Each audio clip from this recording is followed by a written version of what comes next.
This is sort of a redundant reiteration of my economic theory, because apparently it's necessary. There's this realistic Canuck guy who just keeps on slandering me with this communism label. I mean, he just won't let it go. I've told him I'm not a fucking communist, and he just keeps saying it. And it really is pissing me off. And his argument is just such full of shit. I mean, he posts a response to a video and then talks economics. A video didn't really have anything to do with economics. I mean, you know, the Cosmic Janitor video is not a video on economic theory.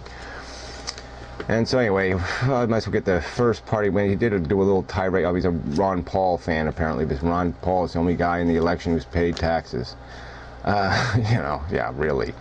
You know, why this guy makes such exaggerated arguments. There's really no point. I mean, you know, you can't have any credibility if you're going to exaggerate everything to preposterous extremes. And well, we'll get on to that. So anyway, the other thing, he made some little crack about the right to bear arms, and that there's so many hoops in the way, you see, and that's just, you can't put any hoops in the way. Look, these hoops are not that draconian. Waiting lists and having to register and actually have to verify who the fuck you are really isn't a horrendous hoop, you know. But whatever. It's kind of silly when these guns rights people won't even allow us the right to try to figure out whether we're giving a gun to a crazy person or not. Can't even try to figure that out. No, we're just supposed to give them the fucking gun. Alright, so let's get on with it. Alright, yeah, I'm not a communist. First, I believe in democracy, okay? Communists do not. If anything, I could be labeled, I suppose, a socialist, but I don't even think I'm that, okay? The theory I have espoused I call incentive economics.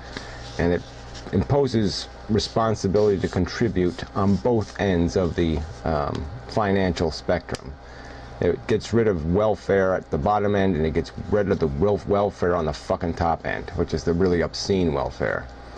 And the welfare that was completely unnecessary. The welfare at the bottom, you got a problem, okay? They're called children, all right? You can't let children, like in Mexico, feed on garbage dumps. It's not a civilized country anyway. So you either take the children away from people, you do that as social policy, or you have to do something to provide for their welfare, a family, for them to live in.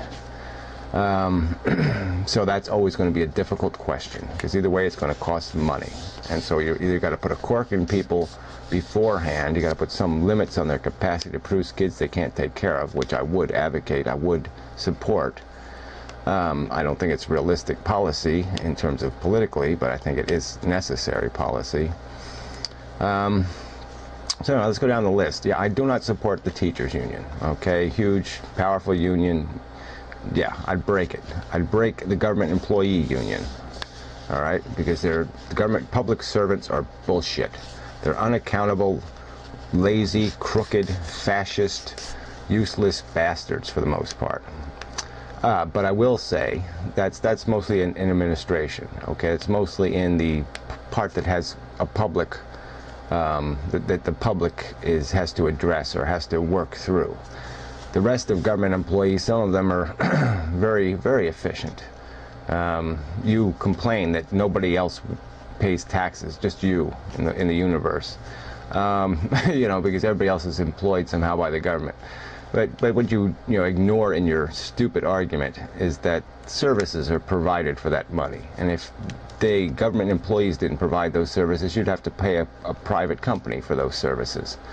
And so it's just a lie and bullshit to make such a stupid argument, in my opinion. Sewage plant employees, for example, here get $30,000 a year. They're hardly getting rich off the system. They're doing their work. A private company might have to pay them more. Who knows? But the bottom line is if they're going to pay them less, they're going to start exploiting people.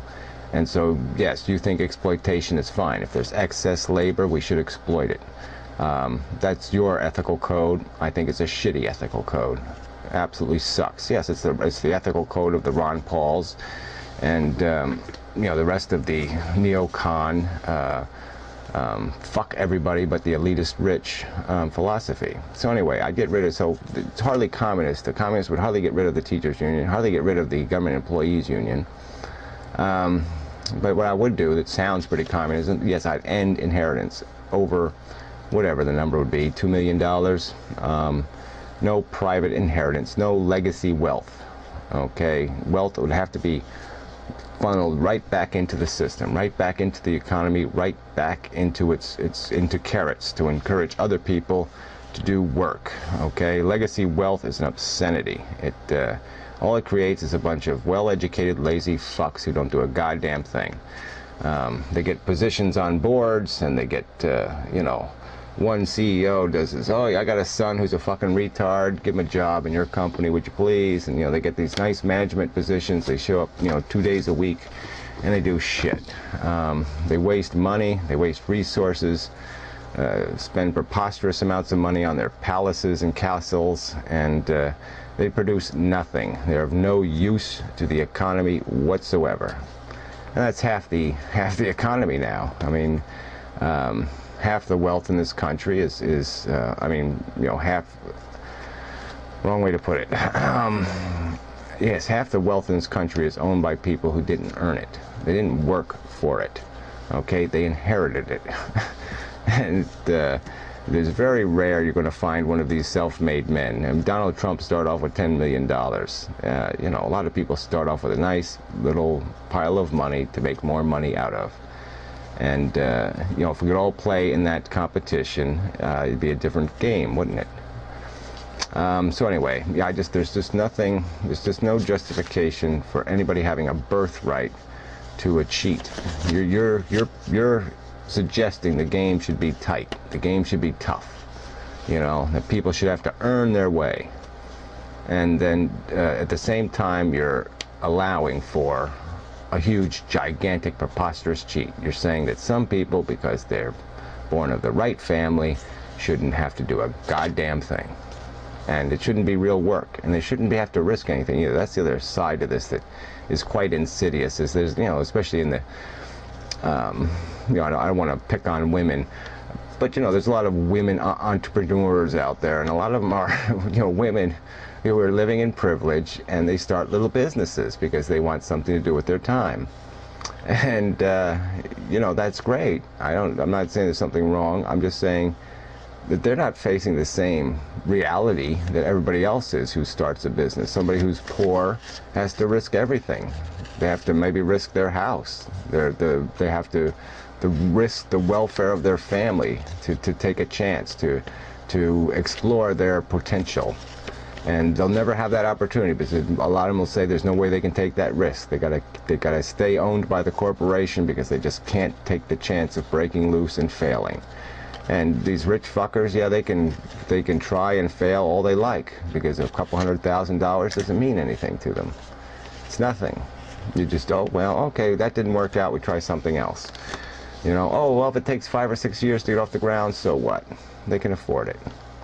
And look, Hearst is a great example. Lost millions of dollars before he made any money, and you know, of his own, because yeah, he could afford to. So yeah, you know, you can drive everybody else out of business if you can afford to lose money.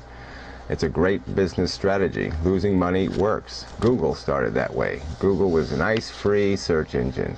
Gave everybody everything for free for 2 years. Okay, very fast, very efficient. Did it all for 2 years for free. Gave it all away. Okay, totally destroyed the competition that way. All right, and then they just loaded it up with shit. Bang, pow, then we're stuck with them. We're stuck with that as the model.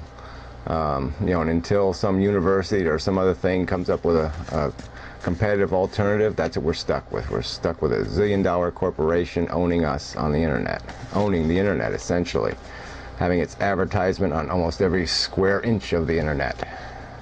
And that's business. Business is private enterprise is not the best system in the world. And so I'll just reiterate or remake that point since I have a little bit of time. I'm very down on the government waste. I'd throw in a huge amount of accountability. I put fucking video cameras on their goddamn heads. You want to be a public servant, you should face the strictest accountability possible to earn your money, because government servant should mean that, government servant. I mean public servant. But they, you know, to say that private enterprise is always more efficient is just a lie. All right, there's lots of inefficiency in private industry, and I wouldn't want to privatize a lot of government services because we know we're just going to get nailed by a big for-profit, give me more dividend money for the rich people who own the stock bullshit. I mean, it'll never be, they won't just do their job, they'll have to find some way to make more money. That's the problem with private enterprise, private ownership. There's always this incentive, got to make more profits, more profits, more profits. Not doing the job right, more profits. That's the game.